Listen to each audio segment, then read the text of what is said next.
अच्छा तो भाई और बहनों, लेडीज एंड जेंट्स, ये जो है ना एक वेरी हाईली डिमांडेड वीडियो है।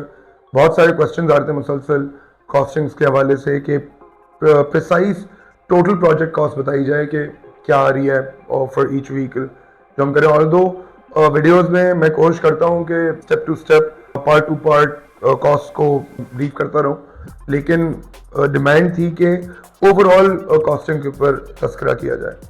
तो we'll be doing this series of videos अपने हर प्रोजेक्ट के ऊपर, उसके ऊपर इसी तरह डिटेल्ड कॉस्ट रिलेटेड वीडियोस, और ये भी एडवाइस कि वो कॉस्ट ज़्यादा कम क्या क्यों, इस सब डिटेल के साथ आप कैसे बचा सकते हैं, how can you save on this, हर चीज़ के ऊपर आपको गाइड करूंगा with as real and as down to point possible. आज की वीडियो में हम डिस्कस कर रहे हैं जो हमारा प्रोजेक्ट कल्टस था, project Ali basically, that was a 2003 model Suzuki Cultus VXR।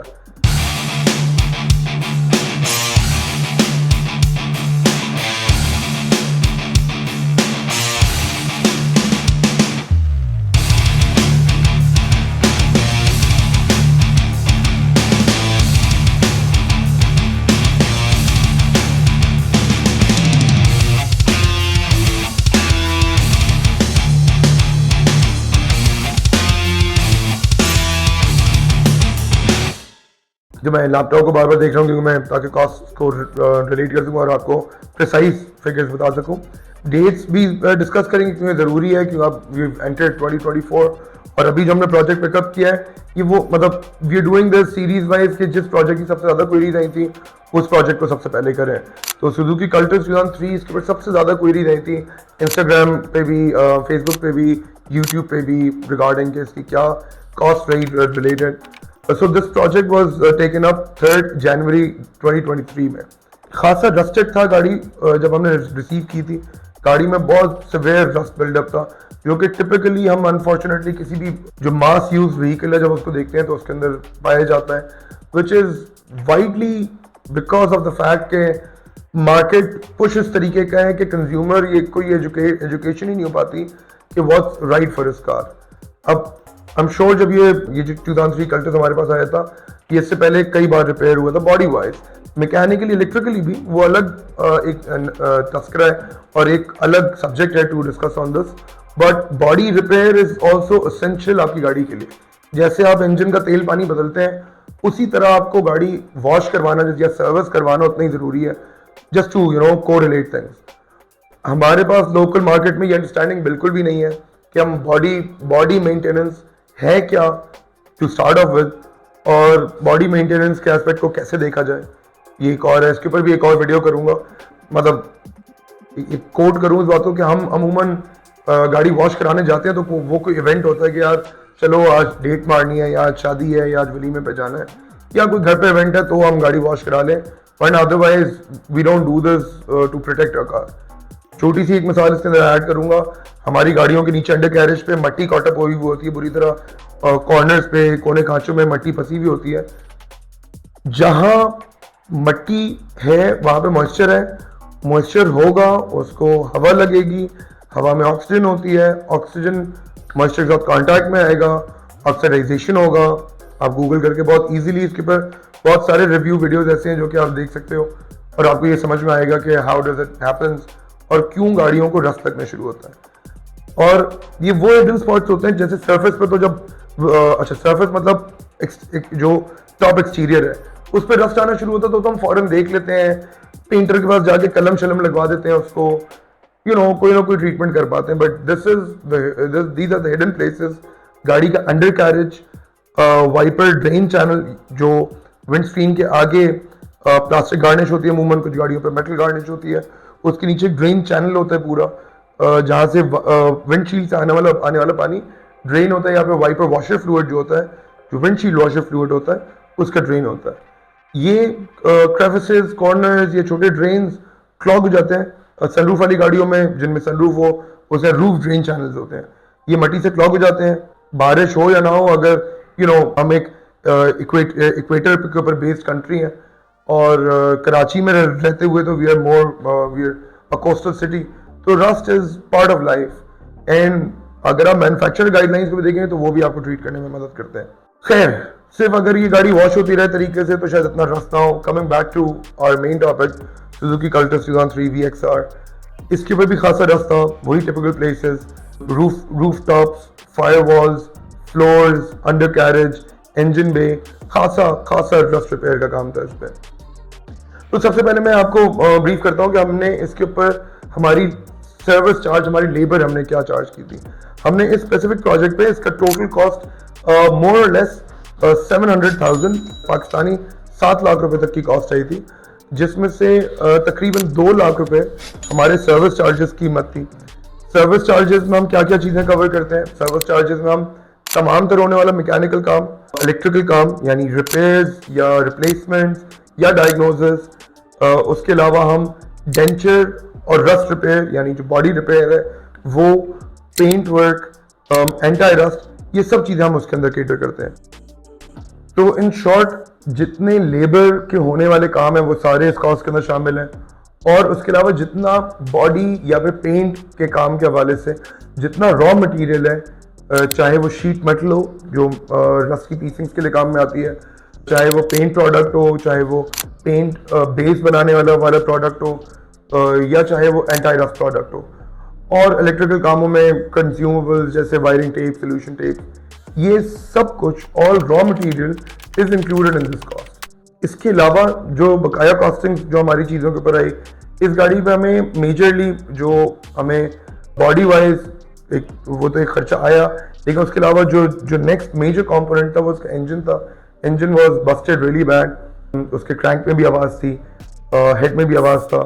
तो अगर हम उसको ओवरऑल करने पे जाते तो it would have costed us just as much as a replacement engine. इसलिए हमने उसका रिप्लेसमेंट इंजन ऑप्ट किया, कंप्लीट इंजन, जिसमें हमने उसका कार्बोरेटर वगैरह सब कुछ हमें रिप्लेसमेंट में साथ मिल गया। उसकी कॉस्ट थी 1,50,000 रुपये, 150,000 पाकिस्तानी पाक रुपीज़। इसके अलावा हमारे पास जो बकाया हमारे पास रिमाइंडर कॉस्ट था, उसमें से आप समझें कि तकरीबन मोर और लेस 1.5 लाख रुपए की कॉस्टिंग जो है वो आप अकाउंट करें सस्पेंशन स्पेयर पार्ट्स को, जिसमें फ्रंट एंड में शॉक एब्जॉर्बर्स, कॉइल स्प्रिंग्स, पूरी बुशकेट, स्टीयरिंग रैक, सब कुछ सारी चीज़ें इसके अंदर शामिल थी। एक ये बहुत अहम चीज़ ज़रूर सवाल आया होगा, यार 1.5 लाख रुपए का कल्टस का सामान, but this is all brand new. ये कोई टिल्लू, कोई गुड्डू, कोई मास्टर उस्ताद, किसी का कोई करिश्मा, कोई कमाल नहीं है। ये out of the box factory brand new सामान है। इनिशियल कॉस्ट पे सुनने को जरूर महंगा है, but this is a 5 year release. अब ये अगर तरीके से गाड़ी हर साल मेंटेन होती रहे, जैसे आप किसी भी नई गाड़ी को अगर आप मेंटेन करते हो तो ये उसी तरह मतलब बम्बू काम चलता रहेगा, कोई प्रॉब्लम, कोई ट्रबल नहीं क्रिएट करेगी। इसी बात, इधर एक और बात ऐड करूँ, आई नो कि मार्केट में मेरे पास ऐसे बहुत we deal these queries every other day कि यार कल्टस का तो सस्पेंशन 15,000 में बन जाता है, आप 1 लाख रुपए की कैसे बात कर रहे हो? वो सस्पेंशन 6 से 8 माह लास्ट करता है, इससे ज़्यादा उसकी लाइफ नहीं होती। रिपेयरेबल आइटम गाड़ियों में बहुत ही लिमिटेड है, बिल्कुल नहीं, बहुत लिमिटेड है। But there is another problem to it, हमारे रिपेयर करने के लिए भी आपको छोटा स्पेयर पार्ट रिक्वायर्ड होता है। Like if you are going into repair an axle, अगर आप एक एक्सल रिपेयर करने जा रहे हो, एक्सल का इनर सीवी जॉइंट जैसे है, तो उसके यूनियन पिन्स हैं, वो अगर अच्छी डाली जाएंगी तो अच्छा रिपेयर होगा। अच्छी डाली कैसे जाएंगी कि वो अच्छा स्पेयर पार्ट हो, वो ब्रांड न्यू हो। लेकिन हमारे पास ये लूज स्पेयर पार्ट जो कंपोजिशन में काम में आते हैं, ये हमारे मार्केट में अवेलेबल नहीं होते। तो रिपेयर किन चीज़ों से किया जाता है? वो पुराने स्क्रैप से, दैट्स हिट एंड ट्राई। अगर वो चला तो चल जाएगा, 6-8 माह चल जाएगा, नहीं चलेगा तो वो प्रॉब्लम क्रिएट करेगा। पर उस प्रॉब्लम क्रिएट करने में ऐसा ही नहीं है कि वो सिर्फ आपका इनर एक्सल सीवी जॉइंट खराब होगा, जो आपकी गियर हाउसिंग है जहाँ पे जॉइंट कनेक्ट हो रहा है, वो उसको भी काट देगी। तो स्पेंड वाइज, स्पेंड राइट, नया सामान ऑप्ट करो, एक बार डलेगा, टाइम से मेंटेनेंस होती रहेगी, जुगाड़ नहीं होगी। ये मेंटेनेंस में कोई बड़ी कॉस्ट नहीं है। अब ये गाड़ी अगर साल में एक बार इसका सस्पेंशन, जो कि मैन्युफैक्चरर गाइडलाइन के एन मुताबिक है, एक बार इसका सस्पेंशन खोल के सर्विसिंग हो जाए, इसके बेयरली शायद कोई 1-2 हज़ार रुपए के बुशल चले। इससे बड़ा डैमेज ही, अनलेस कोई बैड हिट ले ले कहीं गाड़ी जिसमें शॉक एब्जॉर्बर डैमेज हो जाए, कुछ हो जाए, तो वो चेंज होने पे आ सकता है। वरना 3 to 5 ईयर कराची की रोडों को मद्देनजर रखते हुए कहीं भी नहीं जा रहा ये सामान। ये एब्सोल्युटली स्ट्रॉन्ग रहेगा, होल्ड करेगा मुसलसल। अच्छा, अब जो इसकी रिमाइंडर तकरीबन 2 लाख रुपए की कॉस्ट है, उसके अंदर इसके टायर्स चेंज हुए थे, इसकी interior upholstery, seat covers, carpet, door cards, ये चीज़ें फैब्रिकेट हुई थी।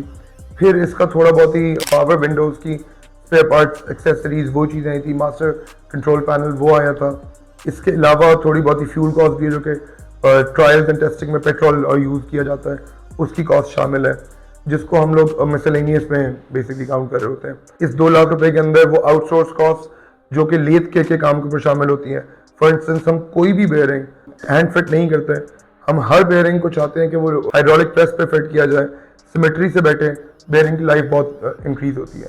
हाथों से फिट हुए हुए बेयरिंग, अगर 1 डिग्री भी वो स्लाइटली आउट हुआ, उस बेयरिंग ने अगर 3 साल चलना है, वो 6-8 माह में फारिग हो रहा होगा। तो इसके अंदर वो कॉस्ट भी एडेड अप है। इस बकाया रिमाइंडर 2 लाख रुपए में से एक जो नोटिसेबल कॉस्ट है, वो if I am not mistaken तकरीबन 25,000 रुपए की ईपीएस कन्वर्जन की भी है।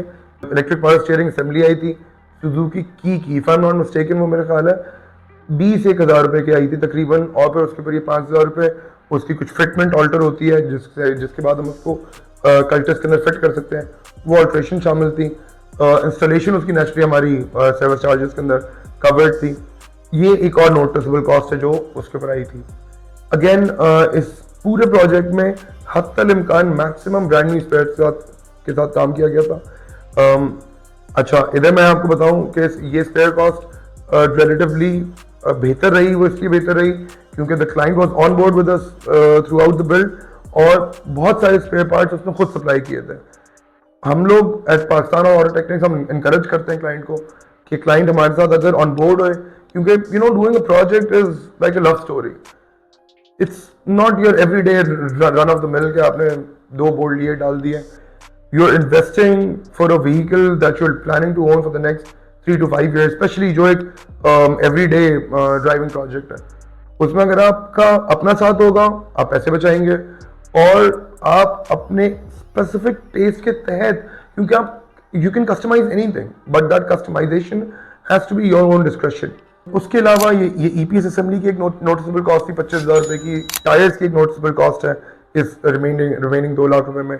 कैबिन अपहोल्स्ट्री तकरीबन 40,000 रुपए की उसकी एक और नोटिसेबल कॉस्ट है, इसी लास्ट जो हम 2 लाख रुपए को डिस्कस कर रहे थे।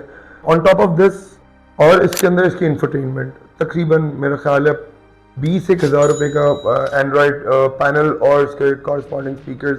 फिर लेटर ऑन आई थिंक उन्होंने शायद वूफर भी ऐड करवाया, बट हमारे सामने हुए हुए ये मिसलेनियस चीज़ों में मैंने आपको बताया, जैसे पेट्रोल, सेंट्रल लॉकिंग की किट, सेंट्रल लॉकिंग मोटर्स, इस तरह का थोड़ा बहुत ही सामान था। और इसका जो टोटल बिल्ड टाइम हमें लगा था from intake to delivery include, इसमें सारे डिलेज अकोमोडेट करते हुए was about 4 odd calendar months, या आप कह लें तकरीबन 120 दिन हमें लगे थे इस गाड़ी को from point A to point B delivery तक लेकर आते हुए। ये प्लान प्रोजेक्ट था फॉर 70 वर्किंग डेज, कि हमारा टारगेटेड था कि हम 2.5 कैलेंडर मंथ्स में इसको डिलीवर कर सकेंगे। बट इसके ऊपर जो मेजरली डिलेज आए वो हमारे पास स्पेयर पार्ट्स के हैं, स्पेयर पार्ट सप्लाई पे, विच इज़ नॉर्मल। ये इतना कोई खास डिले नहीं है, specially with us having the client on board, we were absolutely happy, कोई मसला नहीं है। मज़ा आता है प्रोजेक्ट करने में, क्योंकि जब क्लाइंट ऑन बोर्ड होता है तो आप क्लाइंट को एजुकेट भी कर पाते हैं। और अगर मैं एक क्लाइंट को एजुकेट कर पा रहा हूँ तो आई थिंक मैं एटलीस्ट मेरी रीच जो है वो उसके सर्कल के 10 लोगों को है, वो अपने साथ जुड़े 10 लोगों को तो कम से कम एजुकेट करेगा of about how to own an automotive and how it's not difficult और how it's not a bank breaker to maintain your automotive at good health. तो अगर आपको अपनी गाड़ी की थोड़ी सी भी समझ आना शुरू हो जाए, आप बआसानी अपनी गाड़ी को इकोनॉमिकल बजट फ्रेम के अंदर होते हुए अपनी जेब के मुताबिक गाड़ी को मेंटेन कर सकते हैं। देखिए, इधर I would really take this opportunity कि इधर एक बात बहुत इंपॉर्टेंट क्लैरिफाई करें। मुझसे सस्ता काम बिल्कुल हो सकता है इन टर्म्स ऑफ लेबर, बिल्कुल हो सकता है कि शायद somebody with a smaller setup with lower overhead expenses उसके जो पर आवर सर्विस चार्जेस हैं वो उसके बेहतर हो, but there is no shorter route या कोई ऑल्टर्ड रास्ता नहीं है स्पेयर पार्ट्स को। स्पेयर पार्ट तो डलेगा अगर आपको एक शॉप से 1.5 लाख रुपए का स्पेयर पार्ट मिल रहा है फ्रंट और रियर सस्पेंशन का ओवरऑल होने का फॉर सुजुकी कल्टस, तो शायद दूसरी शॉप से 1,45,000 रुपए का मिल जाए. That's about how you get along on a deal and which is absolutely fair. लेकिन ये कतन भी मुमकिन नहीं है कि वो सामान जो है वो 20,000 रुपए में आप एक चीज पूरी रीबिल्ड करवा लो. आपको ये खुद समझना है. अगर एक चीज है जिसकी जो डैमेज सामान है, अगर वो डैमेज सामान आपको ऑफ द मार्केट आप अच्छी हंटिंग करें, आप शायद 1,45,000 नहीं, आप शायद 1,40,000 रुपए का को में आप सोर्स कर लेंगे चीजें गुड क्वालिटी, बेहतर क्वालिटी की चीजें. अगर आप सारी घटिया क्वालिटी लें तब भी again it's pointless. As a service provider और सर्विस प्रोवाइडर्स को भी ये एक मैसेज, और कंज्यूमर्स को ये एक मैसेज मेनली, कि वो क्वेश्चन करें क्या कौन सा part, like from our experience हम आपको बता सकते हैं. मेरा कोई भी कंज्यूमर मुझसे पूछता है, मैं उनको रेकमेंड करता हूँ रेडिएटर चाइनीज डालो. एज लॉन्ग एज कूलेंट के ऊपर यूज करोगे कोई प्रॉब्लम नहीं होना. कंडेंसर्स चाइनीज यूज करो. एज लॉन्ग एज आप अच्छा हनीवेल रेफ्रिजरेंट यूज करोगे कोई प्रॉब्लम नहीं है. कंप्रेसर में ऑयल शॉयल बराबर हो, आप किसी ट्रबल में नहीं आने वाले. Similarly I would always recommend a Chinese brake master cylinder और a Chinese clutch master cylinder over a used genuine काबली सिलेंडर. मैं चाइनीज सिलेंडर को एनी डे तरजीह दूंगा या काबली सिलेंडर के ऊपर. और भी कंपोनेंट्स ऐसे हमारी अगर आप एयर कंडीशनिंग के ऊपर देखें, हीटिंग कॉइल या कूलिंग कॉइल, ये चाइनीज की जाए यूज, कोई प्रॉब्लम नहीं है. Like I said earlier, compressor oil बेहतर हो, टॉप अप हुआ हो, और रेफ्रिजरेंट अच्छा म्यारी हनीवेल का यूज हो रहा हो, कोई प्रॉब्लम नहीं है, चलाएं, बेहतरीन चलेगा. But always opt for brand new spare parts. ये थोड़ा बहुत ही ख्याल रखें. गाड़ी मेंटेन करना कोई मसला ही नहीं है. वीडियो के आखिर में कल्टस 2003 जो हमारा रीसेट प्रोजेक्ट था, और अगर आपको ये वीडियो अच्छी लगी हो तो please don't forget to hit the like button and share this amongst your friends for better education and consumer awareness. अपना बहुत सारा ख्याल रखिएगा. वीडियो देखने का बहुत बहुत शुक्रिया. मुझे और मेरी पूरी टीम को इजाज़त दें. Thank you very much. अल्लाह हाफिज़.